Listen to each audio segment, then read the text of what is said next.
the answer. Perhaps the sense of God. Sa pakipagtulungan ng ABS-CBN at GMA7. Mga kapatid, ito na naman ang isang pong obra maestra ni Direk Alan Ador. Pinamagatang Gulong ng Buhay. Notebook. Netbook.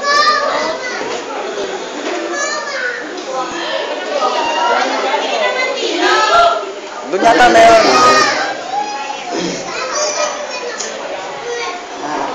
Ako nga pala si Alan, isang guwapong lalaki na naghahanap na magkaroon ng maayos na pamumuhay, makapagtapos sa pag-aaral at syempre, makatagpo ng isang simple pero sobrang yun ng babae na mamahal ko at syempre, mamahal ko. Pero wait lang. At higit sa lahat, maging mayaman. Kabayo ah.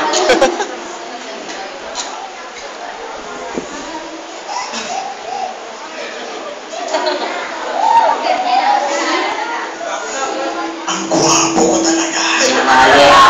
Kuya! Kuya! Kuya! Ay! Ano ba? Kanina pa kayo tinatawag eh. Magpupunta na nga doon. Nagugutom na kami. Tingin ka na tingin sa salamin. Hindi naman bukas yung short mo. Huwag pa rin namang unggoy. Ako, yun yung kapatid kong si Haji. Walang ginawa yan kundi makipag-text sa mga kaibigan ng Pasig, mag-Facebook, mag-Twitter, kaya mukhang Twitterper. Kaya ayun, akala ko kung sino prinsesa ba? Guys, masasabi ko lang sa mga nagliligaw sa kanya, ingat-ingat niya pag may type kasi walang pera yan. Ate, asa yung t-shirt ko? Sinuot mo na naman o. Sinuot mo ba? Ay, hindi. Kinain ko. Malamang t-shirt, di ba? Tsaka, sa akin na yun, di ba? Ito naman yung kapatid ko bunso, si GR. Okay naman siya, kaso no, adik talaga siya sa computer games, Break Game, Tamagotchi, Super Mario. Bagong-bago ah. Pero wala pa. Malamang mababa na naman yung grades niya sa school.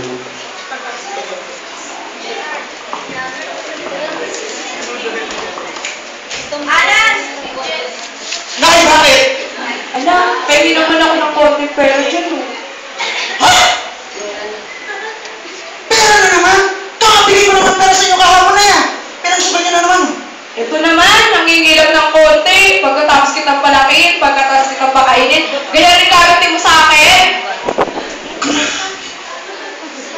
Wala na tayong pera na eh. Nangingilam naman ako ng kahit konti ah. Sige na, ito. Basta, last na to ha. Oo. Grabe anak, last na to. Rosemary, mamatay man yung kapitbahay natin. Ba't kapit-bahay natin, Nay? Alam ka naman ako, eh di nawalan ka ng nanay, loko.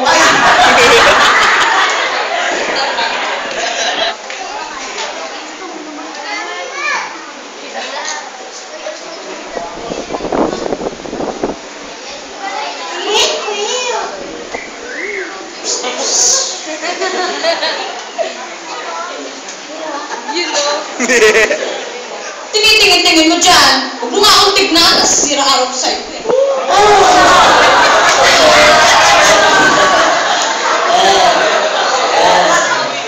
Siya nga pala si Gino Cream. Siya yung crush ko. At siya yung perfect babae para sa akin. Maganda, matalino, siksik. Kaso nga lang, sobrang taray. Dadating yung gwapong boss. Mr. Adorna. Ano to?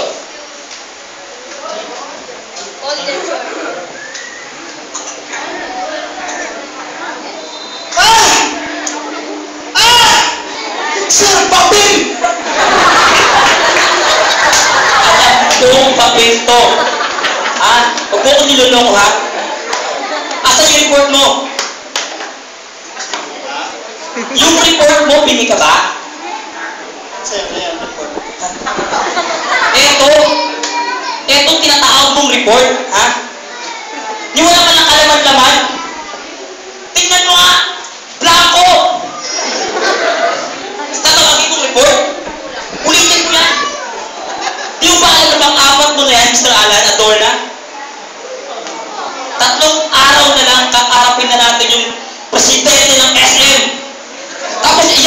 mo sa akin? Ulitin mo yan, ha? At kailangan maipasa mo yan sa tamang oras. Dahil kung hindi, pwede ka na lumipat sa pagdadanitor. Napasakit mo ulo ko. Gusto na yun? Kapong basta. Taas ng pangarap. Nakakadismayado lang. Problema ng aspay. Problema pa sa trabaho.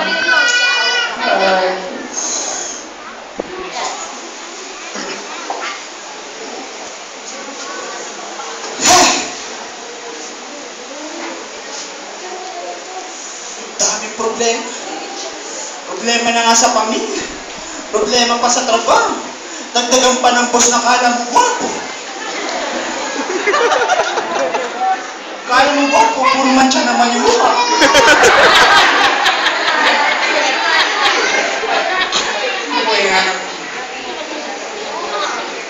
Sir, box po. Sa mabuting balita nagbubuhat sa akin doon.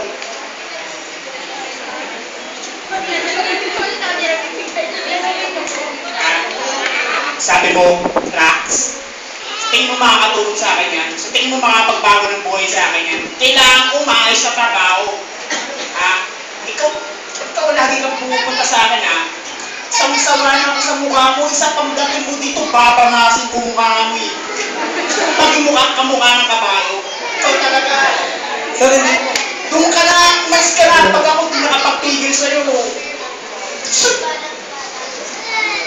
Yung tao na yung sobrang kulit, tuwing makikita niya ako, inaabutan niya ako ng mga babasahin niya, hindi naman makakatulong sa akin.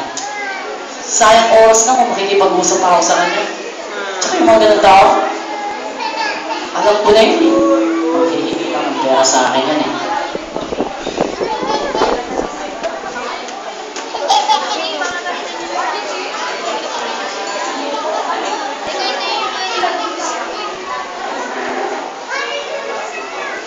Hello? Sino po to? Hello? Ito po ba si Mr. Alan? Yes, ako nga po to. Nais ko lang po kayong makausap tungkol po sa inyong kapatid na si JR dahil siya po ay may problema sa school. What? Ano? Hindi. Sige ma'am, pupunta na lang po ko dyan. I'll be there in 5 minutes po ma'am. Sige. Okay. Sa office at school. Good evening po ma'am. Good evening. So, kayo po pala ang kapatid ni JR? Hindi, pinsan. So, ito po kasi si JR ay madalas na natutulog sa klase at siya hindi gumagawa ng kanyang mga gawain. Kaya nais ko lang po itanong kung bakit po nangyayari sa kanya ang mga ganitong bagay.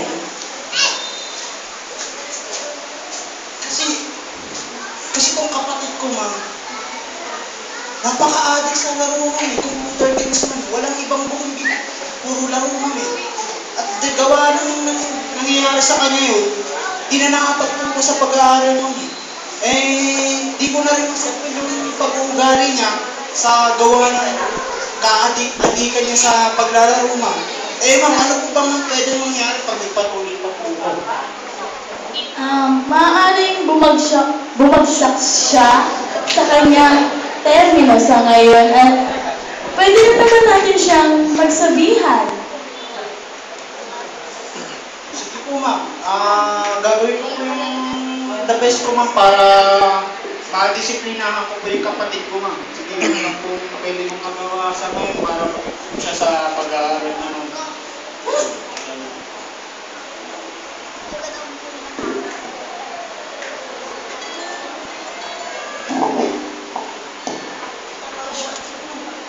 Oh, hello, bakit ka na patawag?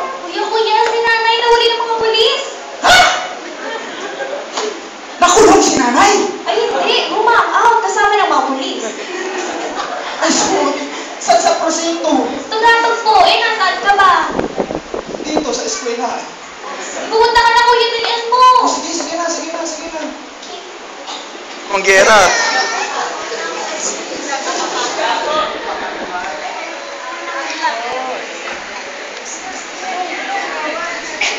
Anak, sabi ko na nga, hindi mo ako matitiis eh.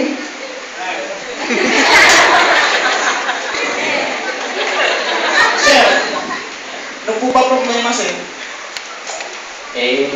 Ang kulit ng nanay mo eh. Nagpaulis sa amin. Nagkaroon kami ng raid. Tapos nahuli namin at susugal. Ano po ba pwede namin gawin, sir? Para makakonsulto mo yung nanay ko. Meron ka ba dyan kahit ras lang?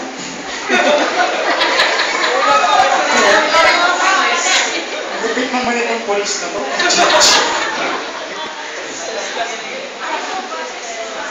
Ako sir, bukas na yung gate.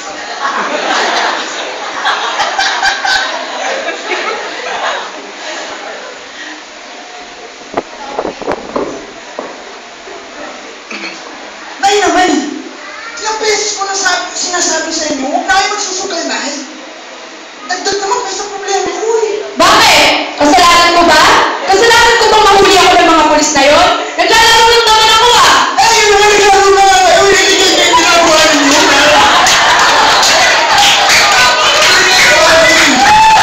Illegal, bawal, Nay. Anong sabi mo? Aba, marunong ka nga ngayon sumagot, ha? Pagkatapos kitang palakihin, pagkatapos kitang pakainin, ganyan ang ilalagti mo sa akin, ha? Ha? Alan, ano gusto mo? Bukod ka na? Ay, ulit mo na kami ng mga kapatid mo? Nay, hindi naman yun yung ibig ko sabihin eh. Ang ibig ko sabihin, tigilan mo yung ginagawa mo, Nay. Pangit yung ginagawa ninyo, hindi kayo nakakatulong sa akin, Nay. Huwag ka naman salita. Hindi mo na kailangan ng panglawan mo. Ano, Nay?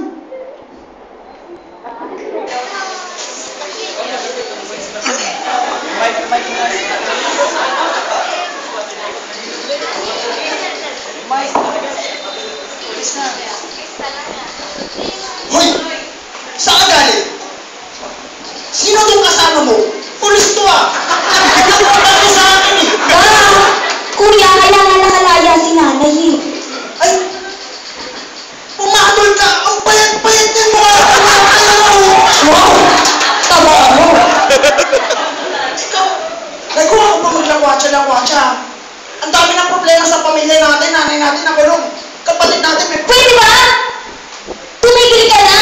Hindi ka naman nakakatulong sa mga problema ko. May problema rin ako. Sana naman kasi minsan naiintindi nyo rin yung nararamdaman ko. May pakialam ako kasi kuya kita.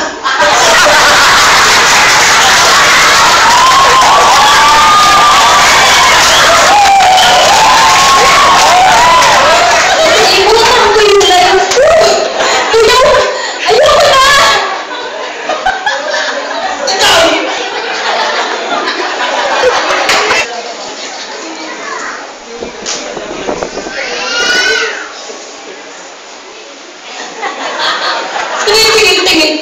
Tingin mo dyan. Huwag mo nga akong tignan.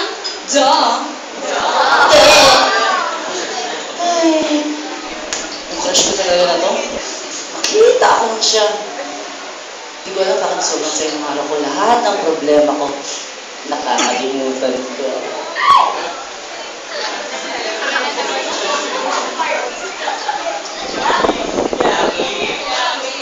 Ang caramel.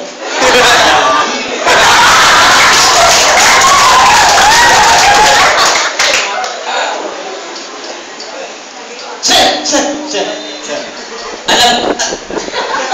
Alam ko umiinom ako ng kape, pero huwag mo naman ako sigawan. Nininervous ako sa'yo eh. Sir, Ano ba yun? sir, okay ng report ko, sir. Asa na? Ito. Asa na? Sir, nakawala, sir. May report ka tapos nawawala. O yun daw. Sir, promise ko, sir. Sir, maayos yung papakita ko sa'yo. Ito pala, sir. Sir, ito pala, sir. Alam mo, Mr. Alan, okay na sana, kaya lang hindi na namin kailangan kayo. Ha?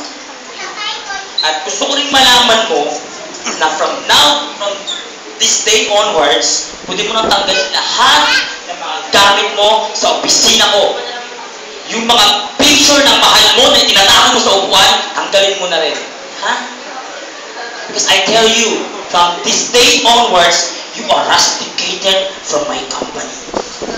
And my decision is final and irrevocable. So, understand? Sir, ano yung rusticated, sir? It means you're fired. Sir, sir, kailangan ko itong trabaho to, sir. Oh, wala akong magagawa.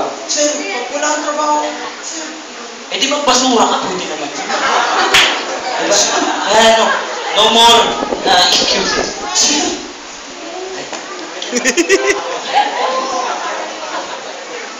Ay, sir. May gagawin ka ba mamaya?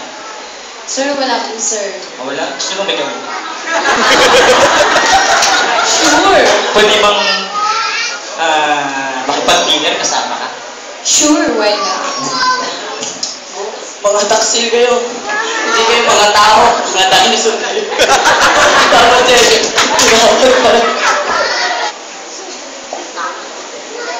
Si Alan nag-depress.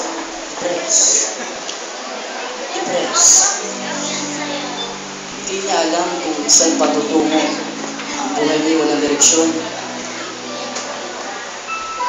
Sobrang daming problema at parang nalululog siya. Hindi niya alam kung kanino lalapit. Parang wala na pag-asa. Sa pagkakataon ito, pupunta sa kanya. At minsan ba niya makikita ang tamang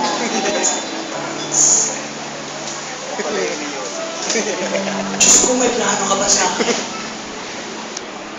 Ganito buhay ko, nagkakadalay-chilay-chilay pa mo. Ito ba plano? Sir, Dax po, isa pong mabuting balita na nagbubuhat sa Panginoon.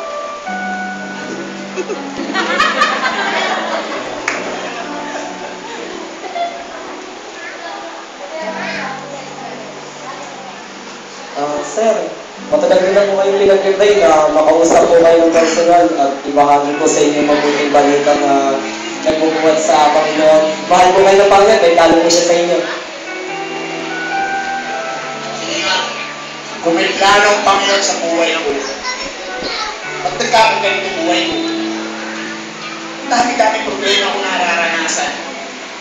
Ito ba plano ng Panginoon sa buhay ko? Maaaring hindi ko pa po alam yung kwento ng buhay nyo. Sir, ganito yan eh. Ang plano ko sa inyo ng Panginoon is yung pakilala ko siya. Tanggapin ko sa iyo sa Kristo bilang Panginoon na tagapagligtas ng inyong buhay. Maaaring hindi ko na siya tinatanggap na maging Diyos ko. Pero nangyayari ganung mga bagay. Alam niyo po ba, tayo lahat, mahal po tayo ng Panginoon. Kasi kahit di po tayo karapat-dapat, iligtas niya po tayo. Binigay niya kahit sa isa yung anak, sabi sa John 16, ginawa ng pag-ibig ng Diyos sa sanlibutan, kaya ibinigay niya ang kanyang bugtong na anak upang ang sumampalataya sa kanya ay hindi mapahamak, kundi magkaroon ng buhay na walang hanggan. Alam niyo po, binigay niya kahit sa isa yung anak para duraan, sampalin, banguhin, pero dahil po yun sa pag-ibig niya, dahil po yun sa pagmamalasakit niya sa atin. Si Jesus na po yung naging kabayaran ng kasalanan natin, ang sabi sa Romans 6:23, sapagkat kamatayan ang kabayaran ng kasalanan. Ngunit ang kaloob ng Diyos ay buhay na walang hanggan sa umamagitan ni Kristo Jesus na ating Panginoon. Alam niyo po, may plano po sa inyo yung Panginoon. Mahal niyo po kayo. Kung minsan, nakapokus po kayo sa problema niyo, nakapokus po kayo sa mga suliranin na kinakaharap niyo ngayon. Ang gusto po sa inyo ng Panginoon, sir, lumapit po kayo sa Kanya. Ang gusto po sa inyo ng Panginoon, sir, is maglingkod po kayo sa Kanya at pagpapalangin kayo ng Panginoon. Mahal po kayo ng Panginoon at meron po siyang magandang plano sa inyo. Let God work to your life, sir. Tinatanggap niyo po siya sa inyong buhay. Hindi na kaayos buhay. Ano po siya? So, panahon lumipas. Tinanggap ni Alan ang Panginoon sa Kristo. At simula na nagbabago ang kanyang buhay. At nagdesisyon siyang sumunod sa tawag ng Panginoon. Pinagdesisyon niya na magbahagi rin ng iba tungkol sa mabuting balita.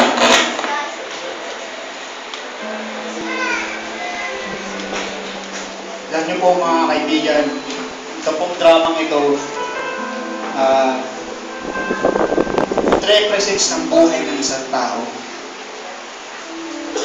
Represents ng buhay ng tao. Alam niyo, ang buhay ng tao, marami pwedeng gawing pag-focus sa buhay ng tao, maging focus sa isang buhay ng tao. Maaaring pera, maaaring kayamanan, pero lahat ng bagay na yan, mawawala. Pero merong isang bagay, merong isang tao, merong isang Diyos, na kapag tinanggap mo siya, hindi kailanman hindi ka pababayaan.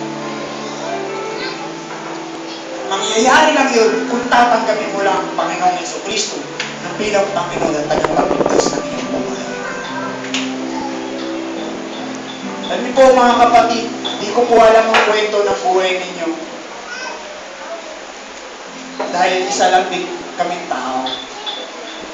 Pero ang Diyos, alam niya ang kwento ng buhay mo. Alam ng Diyos kung anong pinakailangan mo. Alam ng Diyos kung anong problema mo. Alam ng Diyos kung anong kinakailangan mo. Ang tangi mo lang gawin, kapatid, isuko mo lahat yan sa Panginoon. Isuko mo lahat yan sa Panginoon. Alam niyo po, wag po kayong malungkot kung nakakaranas kayo ng problema. Wag po kayong malungkot. Habang may buhay, habang buhay pa kayo, may pag-asa. At ang pag-asa nanggagaling kay Kristo. Nanggagaling kay Jesus. Sino pa sa inyo may mabibigat sa problema? Taas niyo mga kami. Sige, huwag kayo nahiya. Ako din may problema. Mataas ako. Napakalaki ng problema ko. Sige, huwag kayo nahiya. Alam niyo yung mga problema kinakaharap ninyo. Manihanin lang sa Panginoon yan. Dahil ang Diyos, mas malaki ang Diyos kaysa sa problema ninyo. At lahat ng bagay na kinakaharap mo, kung isusunod mo yan sa Panginoon, kayang ayusin ng Panginoon. Dahil walang imposible sa Panginoon. Walang imposible sa Panginoon. I can do all things through Christ who strengthens me. Ang Diyos ang magpapalakas ka. Tutulungan ka ng Panginoon. Pwede ba tayo tumayo lahat?